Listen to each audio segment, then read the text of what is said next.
दुनियापुर नाम का एक गांव था जिसमें एक गरीब ख़ानदान रहता था। सलमा और उसकी बहू नसीमा इसी गांव में रहते थे। नसीमा का शौहर शहर चला गया था कमाने के लिए। उनका घर बहुत मुश्किल से चलता था। दोनों सास बहू अपने 2 वक्त के खाने का बहुत मुश्किल से गुजारा करते थे। आमदनी के लिए उनके घर पर उनकी 3 गायें थीं, लेकिन तीनों गायें खाना ना खाने की वजह से बहुत कमज़ोर हो गई थीं। अरे बहू, ओ बहू, आज खाने में क्या बनाया है? बड़ी भूख लग रही है। बन रहा है माँ जी। हमारे पास सिर्फ दाल चावल ही बची है और आप सवाल पे सवाल कर रही हैं। इतने में उनके घर के दरवाजे पर दस्तक होती है और डाकिया एक चिट्ठी फेंक कर जाता है। नसीमा वो चिट्ठी लेकर अपनी सास के पास जाती है और कहती है, माँ जी, ओ माँ जी, ये देखिए हमारे घर चिट्ठी आई है। कौन आया है? क्यों चिल्ला चिल्ला के घर को सिर पे उठा लिया है? माँ जी, डाकिया आया था और वो एक चिट्ठी देकर गया है। आप पूछेंगी नहीं कि इसमें क्या लिखा है? अच्छा, डाकिया आया था। बताओ पढ़ के जरा, क्या लिखा है इस चिट्ठी में?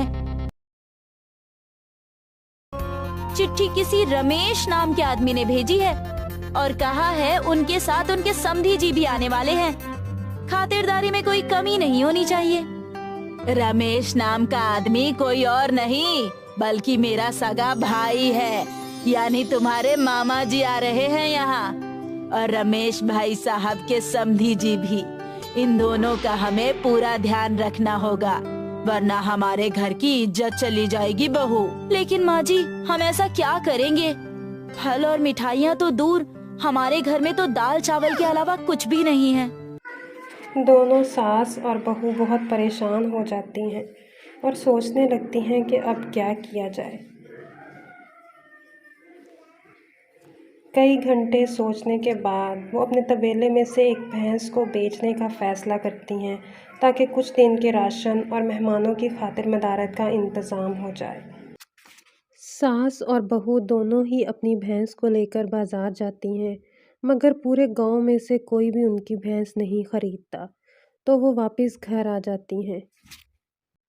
दोनों सास और बहू फिर से बहुत परेशान हो जाती हैं और बैठकर सोचने लगती हैं कि अब क्या किया जाए। तभी सास की जहन में एक तरकीब आती है और वो नसीमा से कहती है, बहू, मेरे पास एक आइडिया है। जैसे मैं कहती हूँ वैसे ही करना तुम बस। जैसे ही खाना खाने का समय हो, तुम किचन से बर्तन गिराने की आवाज करना, और जब मैं तुमसे पूछूंगी तो तुम कहना, जो खाना मैंने बनाया था वो सब गिर गया। ऐसा तुम्हें 2 बार करना है बहू। तुम्हें 2 बार किचन में रखकर बर्तन गिराने हैं। जब मैं पहली बार पूछूंगी तब कहना कि चिकन गिर गया, और जब दूसरी बार पूछूंगी तब कहना कि पनीर गिर गया। ये सब करने का फैसला करने के बाद वो दोनों सास और बहू मेहमानों का इंतज़ार करने लगती हैं। थोड़ी ही देर बाद रमेश मामा जी और उनके समधी जी आ जाते हैं। आइए आइए समधी जी, आपका स्वागत है। अरे भैया, कैसे हैं आप? आपकी चिट्ठी पढ़ के मुझे बहुत खुशी हुई थी। फिर नसीमा किचन में खाना बनाने का बहाना करना शुरू कर देती है और अचानक से बर्तन गिरा देती है। ये आवाज कैसी है बहू? क्या हो गया? चिकन बिरयानी जो बनाई थी ना माँ जी, वो गिर गई। अब क्या करूँ? अरे एक काम करना बहू, फ्रिज में पनीर रखी हुई है, उसे बना दे। ठीक है माँ जी, वो बना देती हूँ। क्या हुआ बहू? ये आवाज कैसी है?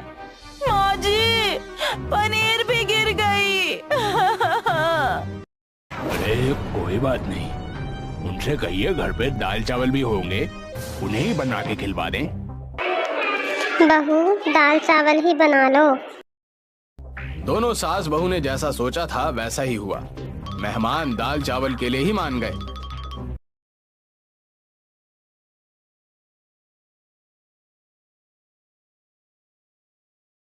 क्या हुआ बहू? अब कैसी आवाज है? माँ जी, मैंने जो दाल चावल बनाई थी ना, वो भी गिर गई। सास ने ये बात सुनी तो उनके पसीने छूट गए और दौड़ती दौड़ती किचन की तरफ चली गईं। अरे कलमुही, ये क्या कर दिया तूने? अब हम क्या परोसेंगे उन्हें? मुझे माफ कर दीजिए माँ जी। हॉल में बैठे मेहमान सारी बातें समझ गए थे और समधी जी ने मामा जी की तरफ इशारा करते हुए कहा, अरे रमेश बाबू, हमारी गाड़ी में हमने जो उपहार रखे हुए हैं उसमें चिकन और कुछ घर के राशन का सामान है। आप उसे निकलवा के इनके घर रखवा दीजिए। इससे इनकी और हमारी दोनों की मदद हो जाएगी। अरे जी, अभी लेकर आया समधी जी, आप चिंता ना करिए। इतना सुनकर रमेश मामा जी ने गाड़ी से सारा सामान लाकर उन सास बहू की किचन में रखवा दिया। धन्यवाद मामा जी, आपने आज हमारे घर की लाज रख ली। हाँ हाँ, बहुत बहुत धन्यवाद।